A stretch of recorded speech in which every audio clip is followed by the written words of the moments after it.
Hello everyone, कैसे हैं आप सभी। उम्मीद करती हूँ सभी अच्छे होंगे। दोस्तों, आज इस वीडियो में हम ऑर्डिनरी डिफरेंशियल इक्वेशन के एमसीक्यू करेंगे। तो वीडियो को शुरू से लेकर लास्ट तक देखना, और वीडियो अगर आपको पसंद आए तो वीडियो को लाइक शेयर जरूर करना। पहले आपको वीडियो नहीं देखना है, यानी कि आपको सॉल्यूशन नहीं देखना है क्वेश्चन का, पहले आप खुद करना, देन आप सॉल्यूशन देखना। तो देखिए यहाँ पर फर्स्ट क्वेश्चन हमें क्या दे रखा है। तो देखिए फर्स्ट क्वेश्चन में हमसे पूछ रखा है कि the order of a differential equation. हमें यहाँ पर एक डिफरेंशियल इक्वेशन दे रखी है, और डिफरेंशियल इक्वेशन का हमें जनरल सॉल्यूशन दे रखा है। देन हमें इस जनरल सॉल्यूशन से ये बताना है कि जो डिफरेंशियल इक्वेशन है उसका ऑर्डर क्या है।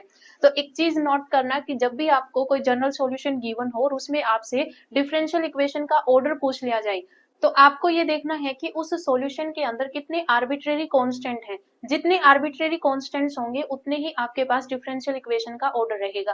तो देखिए यहाँ पर हमें जो सॉल्यूशन दे रखा है इसमें क्या है, y इज इक्वल्स टू में a cos x प्लस में b sin x हमें दे रखा है। तो यहाँ पर आप देख सकते हैं जो आर्बिट्रेरी कांस्टेंट है वो आपके पास यहाँ पर दो है, जो कि a और b है।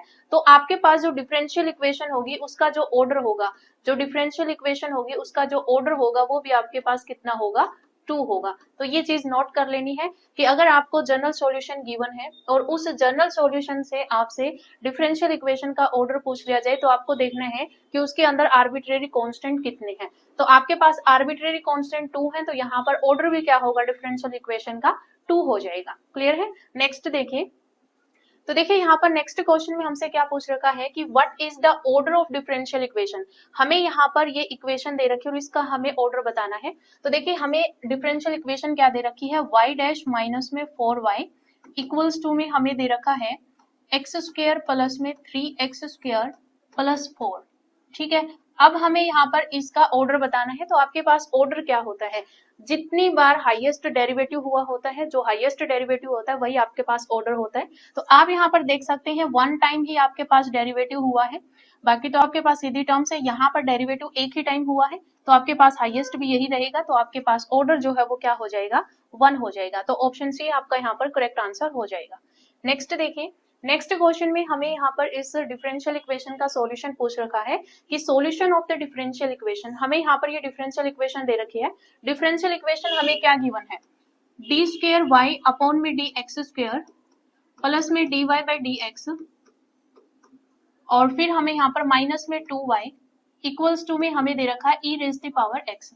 अब हमें इसका डिफरेंशियल इक्वेशन का सॉल्यूशन निकालना है। तो सबसे पहले हम यहाँ पर कॉम्प्लीमेंट्री फंक्शन निकालेंगे, देन हम इसका पर्टिकुलर इंटीग्रल निकालेंगे, दोनों का सम करेंगे तो सॉल्यूशन आ जाएगा। अब देखिए आपको ये टर्म्स तो पता ही है, जो ऑपरेटर होता है डी बाई डी एक्स को हम क्या लिखते हैं, डी लिखते हैं। अगर आपके पास स्क्वायर है, डी स्क्वायर अपॉन में डी एक्स स्क्वायर अगर आपके पास है तो वो आपके पास डी स्क्वायर बन जाता है। वही सेम एज इट इज अगर हम इसको इस तरीके से लिखेंगे तो ये आपके पास क्या बनेगी, डी स्क्वायर प्लस में डी माइनस में 2 पूरे के बाहर y इज इक्वल्स टू में e raise the power x। पहले आप इसकी ऑक्सिलरी इक्वेशन यहाँ पर बनाओगे। ये स्टेप्स आपको करने की जरूरत नहीं है, बस मैं आपको यहाँ पर स्टेप ही बता रही हूँ किस तरीके से होता है। बाकी आप सीधा ही यहाँ पर लिखोगे। हमें d की जगह पर क्या लिखना होता है, m। तो d की जगह पर हम यहाँ पर m लिखेंगे, तो m स्क्वायर प्लस में m माइनस में 2 ये हमारे पास इक्वल्स टू 0 ऑक्सिलरी इक्वेशन बन जाएगी। आपको सीधी ऑक्सिलरी इक्वेशन ही बनानी है, देन आपको यहाँ पर इसके फैक्टर करने हैं।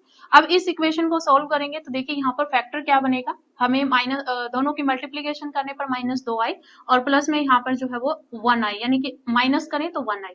तो आपके पास यहाँ पर क्या बनेगा, सीधे भी कर सकते हो, वैसे मैं आपको डिटेल में बता रही हूँ। हम यहाँ पर 2m माइनस m माइनस 2 आपके पास यहाँ पर बनेगा, लेकिन आपको यहाँ पर एग्जैक्ट ऐसे पता हो जाना चाहिए कि यहाँ पर जो है वो 2 और 1 का यहाँ पर जोड़ा बनेगा, और क्योंकि माइनस करने पर प्लस आ रहा है तो ये आपका प्लस का रहेगा और ये माइनस का रहेगा। तो यहाँ से m की वैल्यू क्या आ जाएगी, इसकी अपोजिट आ जाएगी। -1 है तो 1 आ जाएगा, 2 है तो -2 आ जाएगा। तो ये आपको सीधा भी करना आना चाहिए, लेकिन मैं आपको यहाँ पर डिटेल में बता रही हूँ फैक्टर करना, तो आप यहाँ पर कर सकते हैं। तो देखिए यहाँ पर क्या होगा, m मैंने कॉमन लिया तो मेरे पास क्या बचेगा, m+2 माइनस में यहाँ से मैं 1 कॉमन लूंगी तो m+2 इक्वल्स टू में मेरे पास क्या हो जाएगा, 0। तो यहाँ पर m+2 दोनों से कॉमन आ जाएगा, क्या बचेगा, m-1 बचेगा इक्वल्स टू 0। यानी कि या तो m-1 0 रहेगा या फिर आपके पास m+2 जो है ये 0 रहेगा। यहाँ से m की वैल्यू 1 आ जाएगी और यहाँ से m की वैल्यू -2 आ जाएगी। तो आपके पास यहाँ पर दोनों ही डिफरेंट रियल वैल्यू यहाँ पर आई है। तो आपके पास जो कॉम्प्लीमेंट्री फंक्शन जो होता है वो आपके पास क्या बनेगा, हम यहाँ पर ऑर्डिनरी डिफरेंशियल इक्वेशन में कॉम्प्लीमेंट्री फंक्शन किस तरीके से निकालते हैं, हम लिखेंगे C1 E raise the power, जो फर्स्ट आप इसको मान लीजिए या इसको, तो मैं यहाँ पर पहले इसको ले रही हूँ -2 क्योंकि छोटा है, तो पहले इसको ले लेते हैं, तो माइनस में 2x प्लस में यहाँ पर हो जाएगा c2 E raise the power यहाँ पर x, यानी कि इसको अगर मैं m1 मान रही हूँ, ये अगर मेरे पास m1 है, ये मेरे पास m2 है, तो आपके पास कॉम्प्लीमेंट्री फंक्शन ये होता है कि आपके पास, मैं यहाँ पर बता देती हूँ, कॉम्प्लीमेंट्री फंक्शन जब हम निकालते हैं तो आपके पास होता है c1 कांस्टेंट आता है कोई, e raise the power m1x plus में c2 E raise the power m2x, ये आपके पास कॉम्प्लीमेंट्री फंक्शन बनता है।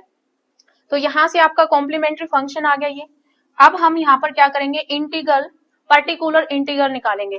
तो देखिए पर्टिकुलर इंटीग्रल निकालने के लिए हम क्या करेंगे, आपको पता है कि जब एक्सपोनेंशियल फंक्शन आपको गिवन हो, जैसे यहाँ पर हमें क्या दे रखा है, मैं इसको इस तरीके से लिख सकती हूँ, 1 अपॉन में EC को लिख लेती हूँ डी स्क्वायर प्लस में डी माइनस में 2 इंटू में हमारे पास क्या होता है, ई रेज दी पावर x होता है। ये आप एज इट इज लिखोगे ई रेज दी पावर x। इसको हम सॉल्व करेंगे, तो जब आपके पास यहाँ पर ई एक्सपोनेंशियल फंक्शन में अगर आपको वैल्यू गिवन हो, ये फॉर्मेट जब बनता है, तो आपको क्या करना होता है, डी स्क्वायर की जगह पर यहाँ पर इसका जो कोफिशिएंट होता है वो आपको पुट करना होता है, यानी कि डी की जगह पर आपको ए, यानी कि डी की जगह पर क्या पुट करना है, ए पुट करना है। बस सीधा यहाँ पर इस तरीके से आप लिख सकते हो।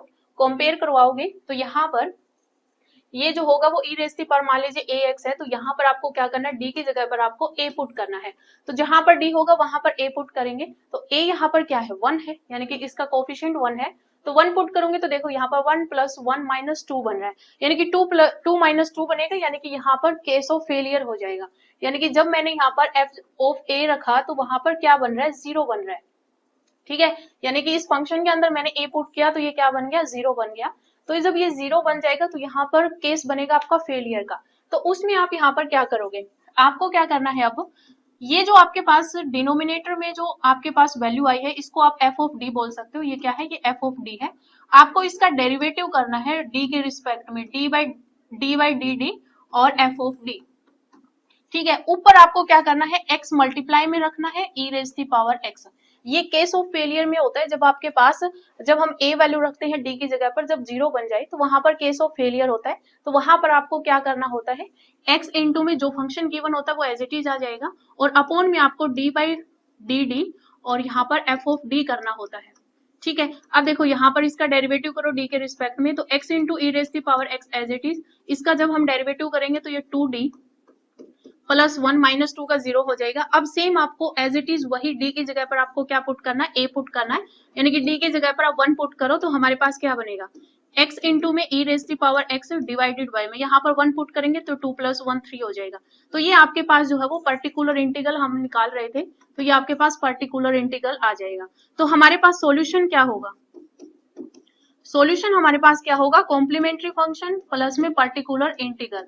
तो यहाँ पर कॉम्प्लीमेंट्री फंक्शन क्या आया था, c1 E raise the power -2x plus में c2 E raise the power x, और फिर आपके पास पर्टिकुलर इंटीग्रल आया है आपके पास x/3 E raise the power x।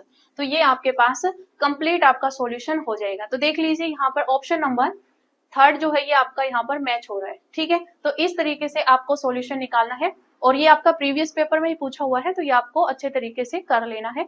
और इसी टाइप के क्वेश्चन आपके पास ऑर्डिनरी डिफरेंशियल इक्वेशन में आपको इसी टाइप के क्वेश्चन 100% देखने को मिलेंगे। नेक्स्ट देखिए, ये नेक्स्ट क्वेश्चन में हमें क्या दे रखा है, हमें इसमें भी सॉल्यूशन ही फाइंड आउट करना है, सॉल्यूशन ऑफ डिफरेंशियल इक्वेशन। हमें डिफरेंशियल इक्वेशन क्या दे रखी है, मैं यहाँ पर सीधी ही ऑक्सिलरी इक्वेशन बना रही हूँ। यहाँ पर डी स्क्वायर बनेगा, यानी कि उसको मैं एम स्क्वायर में लिखूंगी, तो एम स्क्वायर माइनस में यहाँ पर 8m होगा, और फिर प्लस में यहाँ पर 15 इक्वल्स टू में आपके पास 0 हो जाएगा। तो यहाँ पर आप सीधा ही कर सकते हैं, इसके फैक्टर क्या बनेंगे, इसके 2 फैक्टर बनेंगे, एक आपके पास -3 बनेगा और एक आपके पास -5 बनेगा। जब हम इनके m की वैल्यू जब हम निकालेंगे तो ये आपके पास जो है वो माइनस है तो प्लस हो जाएगा, तो यहाँ पर 3 और 5 जो है वो इसके यहाँ पर रूट आ जाएंगे। तो इस तरीके से आपको रूट निकालने होते हैं। तो यहाँ पर m की वैल्यू जो है वो 3 और 5 आ गई। तो अब हम इसका कॉम्प्लीमेंट्री फंक्शन जब हम लिखेंगे तो क्या बनेगा, c1 E raise the power 3x होगा, प्लस में यहाँ पर c2 E raise the power 5x होगा। ठीक है, यहाँ पर आप देख सकते हैं ऑप्शन नंबर 4 आपका यहाँ पर मैच कर रहा है, तो यहाँ पर 4th ऑप्शन आपका करेक्ट हो जाएगा। तो ये इस टाइप का क्वेश्चन भी आपका आ सकता है, और ये भी आपका प्रीवियस पेपर में ही पूछा हुआ है। नेक्स्ट देखिए, नेक्स्ट हमसे क्या पूछ रखा है कि differential equation describing exponential growth is. तो जो डिफरेंशियल इक्वेशन है, हमें ये बताना है कि एक्सपोनेंशियल ग्रोथ को कौन सी डिफरेंशियल इक्वेशन आपकी रिप्रेजेंट कर रही है? तो ये आपको सीधा याद रखना है, जो एक्सपोनेंशियल ग्रोथ होती है वो आपके पास dn अपॉन में dt इज इक्वल्स टू में आपके पास rn होती है। तो यहाँ पर जो है वो आपका ऑप्शन नंबर जो डी है, यानी कि फोर्थ ऑप्शन आपका यहाँ पर सही रहेगा। dn अपॉन में dt इक्वल्स टू में आपके पास rn होता है। तो ये आपको एज इट इज याद रखना है। नेक्स्ट देखें, नेक्स्ट हमें यहाँ पर बर्नौली इक्वेशंस के बारे में पूछा हुआ है कि Bernoulli equation has of the form. तो आपको ये चीज नोट करनी है, ये बस आप सीधा याद रख लेना बर्नौली इक्वेशन। तो आपके पास बर्नौली इक्वेशन क्या होती है? बर्नौली इक्वेशन, तो देखिए यहाँ पर आपके पास क्या होता है बर्नौली इक्वेशन में, आपके पास होता है यहाँ पर y डैश, या फिर आप dy बाई dx भी लिख सकते हो। y dash is equals to में आपके पास होता है यहाँ पर p of x y plus में आपके पास यहाँ पर q ऑफ x y की पावर n। ठीक है, अब यहाँ पर p ऑफ x और q ऑफ x की जगह पर कोई और भी आपके पास टर्म्स यूज हो सकती हैं, बाकी आपके पास यही बर्नौली इक्वेशन होती है। तो यहाँ पर ऑप्शन नंबर फर्स्ट आपका यहाँ पर करेक्ट आंसर रहेगा। y dash is equals to में a of t y plus में b of t y raise the power n। तो ये आपके पास क्या बन जाएगी? बर्नौली इक्वेशन बन जाएगी। तो एज इट इज ही याद रखना है। नेक्स्ट क्वेश्चन देखिए, नेक्स्ट क्वेश्चन में हमसे पूछ रखा है कि सॉल्यूशन ऑफ डिफरेंशियल इक्वेशन। हमें यहाँ पर ये डिफरेंशियल इक्वेशन दे रखी है और इसका सॉल्यूशन हमें यहाँ पर फाइंड आउट करना है। तो देखिए हमें क्या दे रखा है, y डैश का मतलब क्या होता है? dy बाई dx प्लस में यहाँ पर आपके पास क्या है 3y इक्वल्स टू में हमें क्या दे रखा है 6x प्लस में 11। तो आपका जो 11th 12th वाला जो क्वेश्चन है उसी टाइप से हम इस क्वेश्चन को सॉल्व करेंगे। तो आपके पास जब एक डिफरेंशियल इक्वेशन इस टाइप की गिवन होती है कि dy बाई dx प्लस में यहाँ पर p of x y is equals to में q ऑफ x, तो आपके पास इंटीग्रेटिंग फैक्टर क्या होता है? इंटीग्रेटिंग फैक्टर आपके पास होता है e raise the power integration p of x dx। यहाँ पर y का जो कोफिशिएंट होता है वो हम यहाँ पर लिखते हैं, तो p ऑफ x dx होता है। तो अगर मैं इस इक्वेशन में इंटीग्रेटिंग फैक्टर निकालूंगी तो मेरे पास यहाँ पर क्या बनेगा? देखिए इंटीग्रेटिंग फैक्टर मेरे पास यहाँ पर बनेगा e raise the power integration 3 d of x होगा, यानी कि मेरे पास इंटीग्रेटिंग फैक्टर होगा e रेज द पावर, इसका इंटीग्रेशन करेंगे तो यहाँ पर e raise the power 3x जो है ये आपका इंटीग्रेटिंग फैक्टर आ जाएगा। अब मुझे यहाँ पर सॉल्यूशन निकालना है, तो सॉल्यूशन मेरे पास क्या होगा? हमारे पास होता है y इंटू में इंटीग्रेटिंग फैक्टर इक्वल होता है इंटीग्रेशन इंटीग्रेटिंग फैक्टर और फिर यहाँ पर q ऑफ x आता है जो इक्वल में जो आपको टर्म गिवन होती है, फिर आपके पास यहाँ पर dx हो जाएगा। तो देखिए y इंटू में इंटीग्रेटिंग फैक्टर यानी कि e raise the power 3x equals to में e raise the power 3x as it is आएगा, और यहाँ पर qx आपके पास क्या है 6x प्लस में 11 और इंटू में यानी कि आपके पास dx चल रहा है। ठीक है, अब देखिए यहाँ पर इसको मैं अंदर मल्टीप्लीकेशन करवाऊंगी तो मेरे पास क्या बनेगा? y इंटू में e raise the power 3x equals to में यहाँ पर देखिए 6 कांस्टेंट है, मैंने बाहर निकाल लिया, integration e raise the power 3x into में यहाँ पर ये x आ जाएगा, फिर आपके पास प्लस का साइन है, 11 आपका यहाँ पर क्या है? कांस्टेंट है, तो 11 मैंने एज इट इज लिखा e raise the power 3x dx। बस अब इसका यहाँ पर इंटीग्रेशन कर दो, तो देखिए यहाँ पर क्या बनेगा? y इंटू में e raise the power 3x तो एज इट इज ही चल रहा है, मैं आगे ही सोल्व कर रही हूँ। यहाँ पर देखो 6 एज इट इज, यहाँ पर u इंटू v लगेगा इंटीग्रेशन में, तो यहाँ पर देखो मैं x को एज इट इज रख रही हूँ, x को मैं यहाँ पर एज इट इज रख रही हूँ और e raise the power 3x का यहाँ पर इंटीग्रेशन होगा तो e raise the power 3x upon में यहाँ पर 3 आ जाएगा, फिर माइनस का साइन आता है, जो हमने फर्स्ट लिखा उसका आपका डेरिवेटिव होता है, इंटीग्रेशन का साइन आता है, तो यहाँ पर इसका डेरिवेटिव करेंगे इंटीग्रेशन 1, डेरिवेटिव 1 हो जाएगा और ये इंटीग्रेशन एज इट इज आ जाता है e raise the power 3x upon में 3 और यहाँ पर dx हो जाएगा। ठीक है, 11 एज इट इज है, इसका इंटीग्रेशन करोगे e raise the power 3x upon में यहाँ पर क्या हो जाएगा 3 और प्लस में यहाँ पर क्या हो जाएगा c। अब देखिए 6 को अंदर मल्टीप्लाई करो, 6 को मैं अंदर मल्टीप्लाई करूंगी तो यहाँ पर क्या बनेगा? पहले आप इंटीग्रेशन कर लीजिए, 6 इंटू में यहाँ पर बनेगा x e raise the power 3x upon में यहाँ पर 3 बनेगा, माइनस में देखिए यहाँ पर इंटीग्रेशन करेंगे तो e raise the power 3x upon में यहाँ पर 9 बनेगा, इंटीग्रेशन अगेन किया है हमने, और प्लस में यहाँ पर 11 e raise the power 3x upon में यहाँ पर 3 प्लस में c। अब देखिए यहाँ पर मल्टीप्लाई करोगे तो मेरे पास यहाँ पर 2x e raise the power 3x बनेगा, यहाँ पर जब करोगे तो यहाँ पर ये 3 पे कट जाएगा तो 3 2 जा 6 अपॉन में 3 3 जा 9 e raise the power 3x ये बनेगा, प्लस में यहाँ पर क्या बनेगा 11 e raise the power 3x upon में 3 प्लस में c। अब देखो 3 एलसीएम मैं ले लेती हूँ सभी का, और यहाँ पर e raise the power 3x, तीनों ही टर्म्स में e raise the power 3x common आ जाएगा।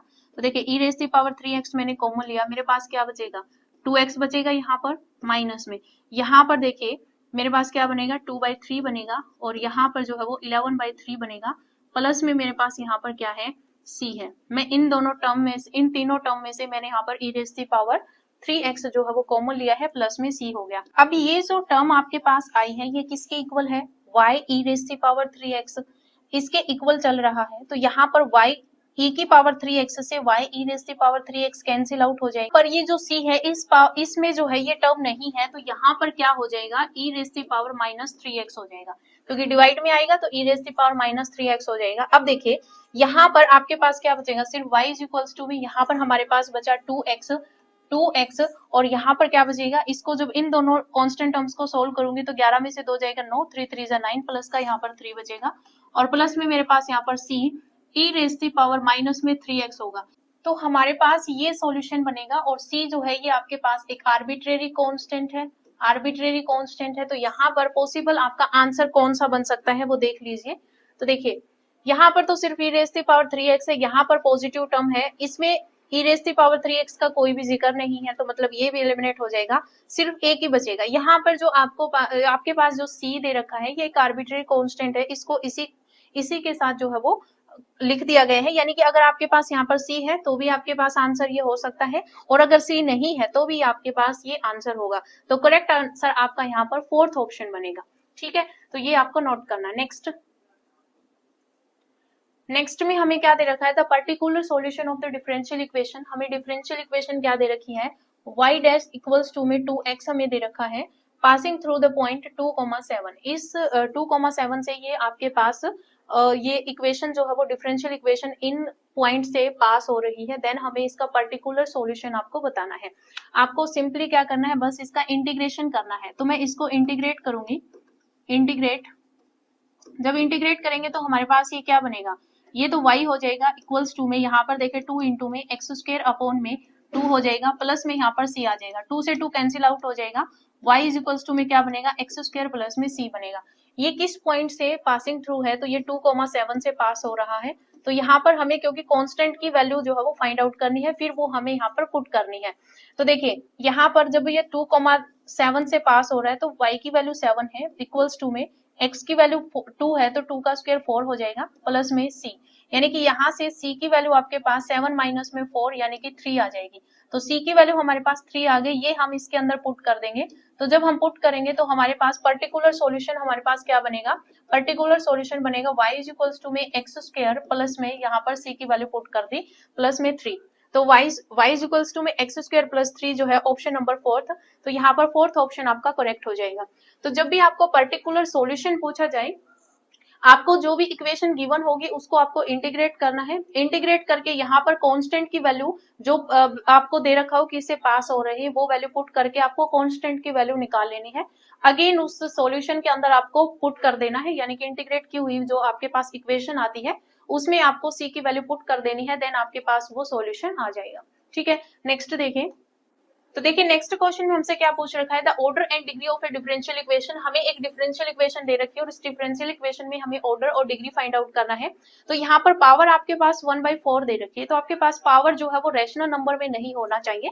तो हम यहाँ पर क्या करेंगे, दोनों साइड पावर 4 कर देते हैं। तो जब मैं पावर 4 करूंगी तो मेरे पास यहाँ पर क्या बनेगा, 1 प्लस में dy/dx की होल पावर 3 है, फिर पूरे की पावर यहाँ पर 5 है, और पावर यहाँ पर हम 4 करेंगे तो 1/4 से ये 4 से 4 कट जाएगा, क्योंकि हम पावर 4 करें तो कट जाएगा, और यहाँ पर पावर 4 लग जाएगी, तो 7 की पावर 4 हो जाएगी, और डी स्क्वायर वाई अपॉन में डी एक्स स्क्वायर की पावर जो है वो भी आपके पास यहाँ पर 4 हो जाएगी। अब देखिए, अब आपको इसको सोल्व करने की जरूरत नहीं है, आपको क्या देखना है, ऑर्डर आपके पास क्या होता है, ऑर्डर आपके पास हाईएस्ट जो डेरिवेटिव होता है वो होता है। तो यहाँ पर हाईएस्ट डेरिवेटिव आपका 2 टाइम हुआ है, तो ऑर्डर 2 हो जाएगा। डिग्री, जहां पर हाईएस्ट डेरिवेटिव हुआ है उसी की पावर देखनी है, हाईएस्ट डेरिवेटिव यहाँ पे हुआ है और इसकी पावर जो है वो आपके पास 4 है, तो ये डिग्री हो जाएगी। तो ऑप्शन बी आपका यहाँ पर करेक्ट आंसर हो जाएगा। नेक्स्ट देखिए, तो देखिए नेक्स्ट क्वेश्चन में हमसे वही सेम पूछ रखा है, ऑर्डर और डिग्री हमसे पूछ रखी है। तो जब आपके वेरिएबल आपके पास y है, ये जो है वो आपके पास इंटीग्रेशन में नहीं होना चाहिए। अगर यहाँ पर अगर इस तरीके से गिवन होता कि डी क्यूब वाई अपॉन में डी एक्स क्यूब प्लस में अगर इंटीग्रेशन एक्स डी एक्स अगर गिवन होता तो कोई यहाँ पर जो है वो फर्क नहीं पड़ता। आप इसकी ऑर्डर जो है वो और डिग्री बता सकते थे, 3 ऑर्डर है और एक यहाँ पर डिग्री है। लेकिन जब अगर इस तरीके से आ जाए जो के पास यहाँ पर डिपेंडेंट वेरिएबल है उसका इंटीग्रेशन नहीं होना चाहिए, तो यहाँ पर ये इंटीग्रेशन गिवन है तो हम इसको क्या करेंगे, रिमूव करेंगे। तो रिमूव करने के लिए मैं क्या करूंगी, यहाँ पर इसका डेरिवेटिव कर दूंगी। तो जब मैं यहाँ पर डेरिवेटिव करूंगी यानी कि डी बाई डी एक्स यहाँ पर लगाऊंगी तो मेरे पास क्या बन जाएगा, ये अंदर है डी क्यूब वाई अपॉन में डी एक्स क्यूब है, ठीक है। फिर यहाँ पर प्लस में इसका भी डी बाई डी एक्स यहाँ पर करूंगी तो मेरे पास इंटीग्रेशन क्या है, वाई डी एक्स है, और इज इक्वल्स टू में यहाँ पर d by D x of y यानी कि d Y by D x बन जाएगा। अब देखिए यहाँ पर तो ये पावर 4 हो जाएगी कि डी की पावर डी 4 वाई अपॉन में डी एक्स की पावर 4 हो जाएगा, प्लस में इंटीग्रेशन और डेरिवेटिव एंटी होते हैं तो यहाँ पर वाई डी एक्स हो जाएगा, और इक्वल्स टू में यहाँ पर y d Y by D x हो गया। बस अब यहाँ पर ये सीधी आपकी एक इक्वेशन बन गई। तो यहाँ पर आपके पास ऑर्डर क्या है, ऑर्डर आपके पास 4 है, ऑर्डर क्या है 4 है, और डिग्री क्या है 1 है, डिग्री क्या है 1 है, इसी की पावर देखनी होती है। तो ऑर्डर 4 है, डिग्री आपके पास 1 है, ऑप्शन सी आपका यहाँ पर करेक्ट हो जाएगा। नेक्स्ट देखिए, नेक्स्ट हमें यहाँ पर क्वेश्चन में पूछ रखा है कि the solution of the differential equation. हमें यहाँ पर ये डिफरेंशियल इक्वेशन दे रखी है और इसका सॉल्यूशन हमें निकालना है। विद हमें कंडीशन दे रखी है कि जो y की वैल्यू जब हम यहाँ पर x की वैल्यू 0 रखते हैं तो y की वैल्यू यहाँ पर क्या आएगी, 1 आएगी। तो इसका सॉल्यूशन देखिए, हमें डिफरेंशियल इक्वेशन क्या दे रखी है, dy by D x plus में यहाँ पर ये एक टर्म हमें दे रखी है p ऑफ x। जैसे मान लीजिए मेरे पास इस तरीके से है कि dy by D x plus में ये है p of x comma y equals to में मेरे पास यहाँ पर q ऑफ x है। तो इसका जब dy बाई डी एक्स इसका अगर मैं यहाँ पर सॉल्यूशन निकालूं तो मेरे पास पहले पर्टिकुलर इंटीग्रल मेरे पास यहाँ पर क्या आएगा, इंटीग्रेटिंग फैक्टर मेरे पास क्या आएगा। तो यहाँ पर इस इक्वेशन का इंटीग्रेटिंग फैक्टर मेरे पास क्या आएगा, ई raise the power integration P x D x यहाँ पर आएगा। तो यहाँ पर देखिए मेरे पास क्या बनेगा, ई रेज़ दी पावर यहाँ पर पी ऑफ एक्स का काम कौन कर रहा है, 2x, तो यहाँ पर 2x इंटीग्रेशन 2x dx आएगा। तो यहाँ पर अगर मैं करूंगी तो ई रेज़ दी पावर इसका इंटीग्रेशन करूंगी तो 2 इंटू में एक्स स्क्वायर अपॉन में 2 आएगा, 2 से 2 कैंसिल आउट हो जाएगा, मेरे पास क्या बनेगा, ई raise the power x square बनेगा। ये मेरे पास इंटीग्रेटिंग फैक्टर आ गया। तो जब आपको इस फॉर्म में डिफरेंशियल इक्वेशन दे रखी हो तो आपको पहले इंटीग्रेटिंग फैक्टर निकालना है। मैंने इंटीग्रेटिंग फैक्टर निकाला, आ गया। अब मेरे पास सॉल्यूशन क्या बनेगा, सॉल्यूशन बनेगा y इंटू में integrating factor is equals to में integration of integrating factor into में qx और dx, प्लस में हमारे पास क्या होता है, c होता है। तो y इंटू में इंटीग्रेटिंग फैक्टर हमारे पास क्या है, e raise the power x square is equals to में integration e raise the power x square into में ये है e raise the power minus x square, plus में यहाँ पर c हो जाएगा, ई dx चलेगा। अब देखिए यहाँ पर y इंटू में e raise the power x square as it is आ जाएगा, इक्वल्स टू में ये 0 ई रेज़ दी पावर 0 1 होता है, तो इंटीग्रेशन 1 dx प्लस में c बनेगा, यानी कि ये आपके पास x प्लस में c बनेगा। यानी कि आपके पास क्या बन जाएगा, y इंटू में e raise the power x square is equals to में x प्लस में c। अब यहाँ पर हमें कंडीशन दे रखी है क्योंकि हमें यहाँ पर कांस्टेंट जो दे रखा है c, इसकी वैल्यू निकालनी है और वो फिर हम अगेन इसी के अंदर फर्स्ट इक्वेशन में पुट करेंगे। तो पहले हम क्या, जो कंडीशन गिवन है उसका यूज करेंगे। जब x की वैल्यू 0 रखते हैं तो y की वैल्यू क्या आ रही है, 1 आ रही है, तो इसके अंदर पुट कर दो। तो y की जगह पर 1 पुट करेंगे, ई रेज़ दी पावर यहाँ पर 0 बनेगा तो 1 हो जाएगा, तो ये आपके पास 1 आ जाएगा, इक्वल्स टू में x की वैल्यू हमारे पास 0 है प्लस में c, यानी कि c की वैल्यू हमारे पास क्या आ गई, 1 आ गई। वो बस अब अगेन इसके अंदर पुट कर देंगे। तो जब पुट करेंगे तो हमारे पास क्या बनेगा, देखो y E raise the power यहाँ पर एक्स स्क्वायर है इज इक्वल्स टू में एक्स प्लस में 1 हो जाएगा। अब ये जो ई raise the power x square है उस साइड जाकर डिवाइड में चला जाएगा क्योंकि मल्टीप्लिकेशन में है, तो यहाँ पर y इज इक्वल्स टू में क्या आ जाएगा, 1 प्लस एक्स करो या x प्लस 1 करो, आपकी मर्जी है। ये इनके इनटू में आएगा और पावर क्योंकि डिवाइड में है तो पावर ऊपर जाकर माइनस की हो जाएगी, तो आपके पास e raise the power minus में एक्स स्क्वायर हो जाएगा। तो देख लीजिए कौन सा ऑप्शन यहाँ पर मैच कर रहा है, 1 प्लस में x और ई raise the power minus x square, option D आपका यहाँ पर मैच कर रहा है, तो ये आपका आंसर हो जाएगा। ठीक है, तो इस तरीके से आपको क्वेश्चंस निकालने हैं। नेक्स्ट देखिए, तो देखिए नेक्स्ट क्वेश्चन में हमसे क्या पूछ रखा है, इसमें भी हमें यहाँ पर सॉल्यूशन निकालना है। Solution of the differential equation, ये हमें एक डिफरेंशियल इक्वेशन दे रखी है, रिप्रेजेंट्स फैमिली ऑफ। हमें बताना है कि ये जो डिफरेंशियल इक्वेशन है वो किस फैमिली को रिप्रेजेंट कर रहा है। तो देखिए फैमिली यहाँ पर बतानी है कि वो इलिप्स की बनेगी, सर्कल बनेगा, पैराबोला बनेगा या फिर हाइपरबोला बनेगा। तो हम क्या करेंगे, हमें डिफरेंशियल इक्वेशन दे रखी है, उसका हमें यहाँ पर क्या है differential equation 3y dy by D x plus में हमारे पास है 2x इक्वल्स टू में 0। ठीक है, तो हम अब क्या करेंगे, देखिए 3y dx मान लीजिए हमने यहाँ पर एलसीएम ले लिया, तो हमारे पास 3y dy प्लस में यहाँ पर 2x dx इक्वल्स टू में यहाँ पर 0 बन जाएगा। ठीक है, हमने यहाँ पर अलग अलग कर लिया, y की टर्म के साथ dy और x के साथ जो है वो dx की टर्म हमने यहाँ पर लिख ली। अब हम यहाँ पर इंटीग्रेट कर देंगे। ठीक है, जब हम यहाँ पर इंटीग्रेटिंग करेंगे बोथ साइड, तो हमारे पास क्या बनेगा, देखिए इसका इंटीग्रेशन करेंगे, यानी कि इसका इंटीग्रेशन हो जाएगा, इसका इंटीग्रेशन हो जाएगा, तो हमारे पास 3 इंटू में यहाँ पर क्या बनेगा, वाई स्क्वायर अपॉन में 2 बनेगा, प्लस में यहाँ पर क्या बनेगा 2 इंटू में एक्स स्क्वायर अपॉन में 2 और प्लस में यहाँ पर c मान लीजिए इक्वल्स टू में 0। इंटीग्रेशन करें प्लस में c इज इक्वल्स टू में 0। अब देखिए यहाँ पर ये जो आपके पास टर्म है, ये तो 2 से 2 कैंसिल आउट हो जाएगा। अगर मैं इस 3 को नीचे अपॉन में लेके आऊंगी तो मेरे पास ये एक्चुअल में क्या बनेगा, वाई स्क्वायर अपॉन में यहाँ पर 2/3 बन जाएगा। ठीक है, अपॉन में आएगा ये 2/3 बन जाएगा, और यहाँ पर जो है वो आपके पास प्लस में यहाँ पर एक्स स्क्वायर अपॉन में यहाँ पर कुछ नहीं है तो मैं 1 लगा लेती हूँ, प्लस में यहाँ पर c इज इक्वल्स टू में 0। ये उस साइड लेके जाएंगे तो माइनस सी है, उसको हम एक आर्बिट्रेरी कांस्टेंट है, सीधा ही c लिख सकते हैं। तो आप यहाँ पर देख सकते हैं कि ये आपके पास किसकी फॉर्म आई है, ये फॉर्म किसकी होती है, इलिप्स की होती है। तो यहाँ पर ऑप्शन ए आपका करेक्ट आंसर हो जाएगा, ये इलिप्स की फॉर्म होती है। ठीक है, तो ये आपका आंसर हो जाएगा। नेक्स्ट देखिए, नेक्स्ट क्वेश्चन में हमसे पूछ रखा है कि solution of first order first degree differential equation, कि अगर आपके पास फर्स्ट ऑर्डर फर्स्ट डिग्री की डिफरेंशियल इक्वेशन है तो उसका सॉल्यूशन आपके पास क्या होगा। जैसे हमारे पास ये फर्स्ट ऑर्डर फर्स्ट डिग्री की डिफरेंशियल इक्वेशन, और इसमें हमें क्या दे रखा है, ये अभी मैंने जैसे क्वेश्चन आपको सोल्व करवाए हैं वही है, dy by D x plus में p of x y is equals to में हमें qx दे रखा है। तो इसका इंटीग्रेटिंग फैक्टर क्या होता है, हमें तो सॉल्यूशन पूछ रखा है लेकिन मैं आपको बता देती हूँ इंटीग्रेटिंग फैक्टर क्या होता है, e रेज़ दी पावर, अभी हमने क्वेश्चन भी सॉल्व किया, e raise the power integration px dx होता है। ठीक है, और सॉल्यूशन जो होता है इसका वो क्या होता है, y इंटू में integrating factor is equals to में इंटीग्रेटिंग फैक्टर इंटू में qx और dx होता है प्लस में c, ये हमारे पास जो है वो सॉल्यूशन होता है। तो ये तो देख लीजिए यहाँ पर कौन सा मैच कर रहा है, integrating factor into y, integrating factor qx dx plus में c, तो ये ऑप्शन ए आपका करेक्ट होगा। लेकिन अगर इसी की जगह पर डिफरेंशियल इक्वेशन अगर आपको दे रखी हो कि dx अपॉन में dy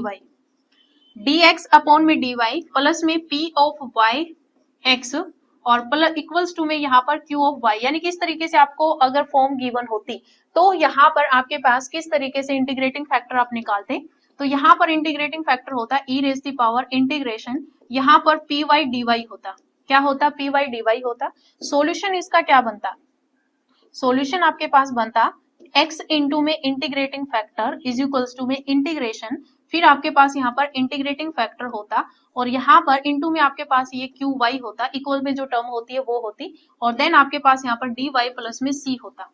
ठीक है, तो ये चीज आपको नोट कर लेनी है, इंटीग्रेटिंग फैक्टर इस तरीके से निकलता अगर यहाँ पर डी एक्स अपॉन में डी वाई होता। ठीक है, और अगर आपके पास d Y by D x दे रखा है तो आपके पास इस तरीके से सॉल्यूशन होता है। इसका आंसर ए आपका करेक्ट हो जाएगा।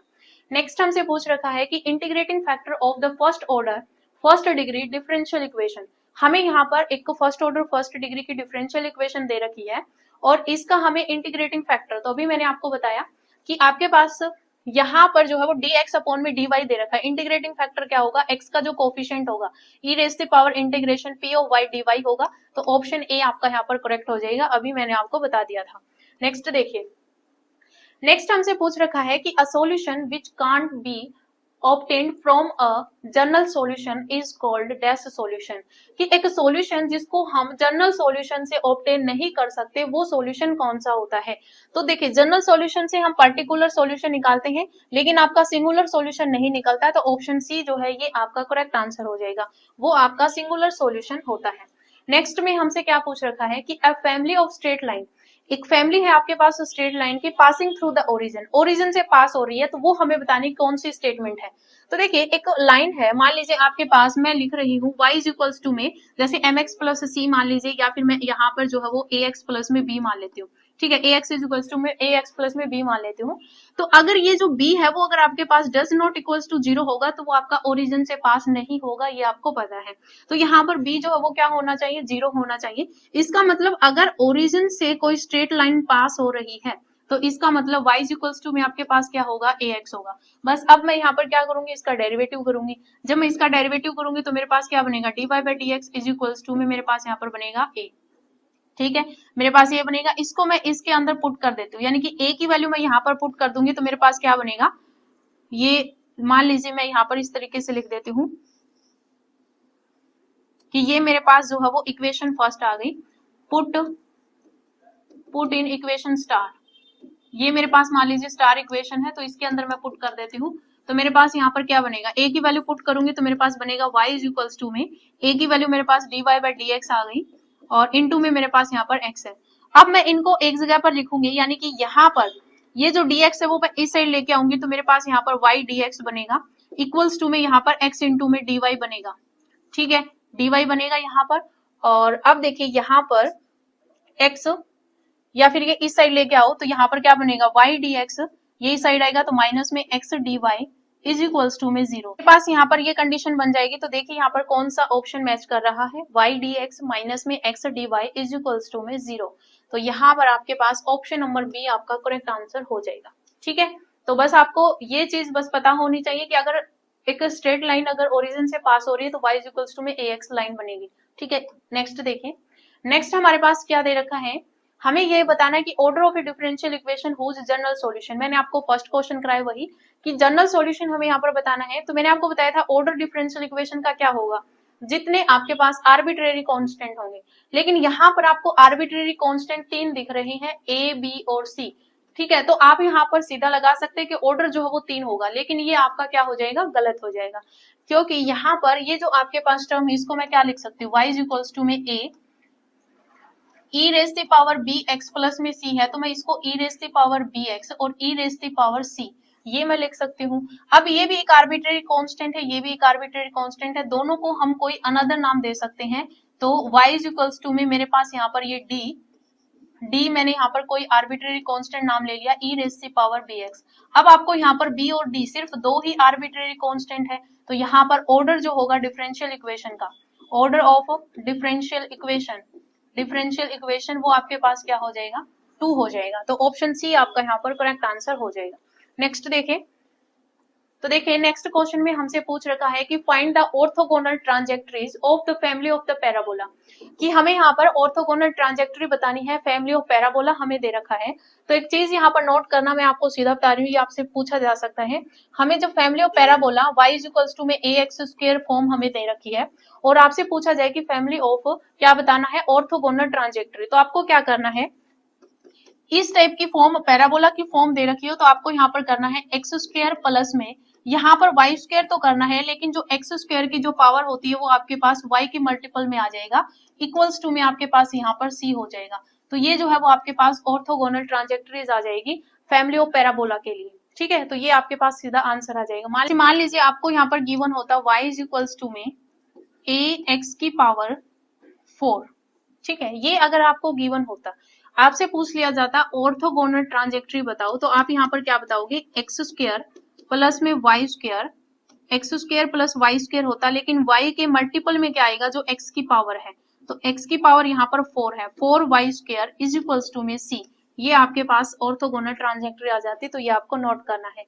लेकिन अगर आपको कार्डियोइड दे रखा है तो वहां पर आप क्या करोगे, ऑर्थोगोनल ट्रांजेक्टरी बतानी है आपको इस फॉर्मेट के अंदर कि हमें क्या दे रखा है, r इज इक्वल्स टू में हमें दे रखा है a 1 माइनस में कोस थीटा हमें दे रखा है। बस आपको क्या करना है, जहां पर आपके पास a है उसमें आपको क्या करना है, c लिखना है।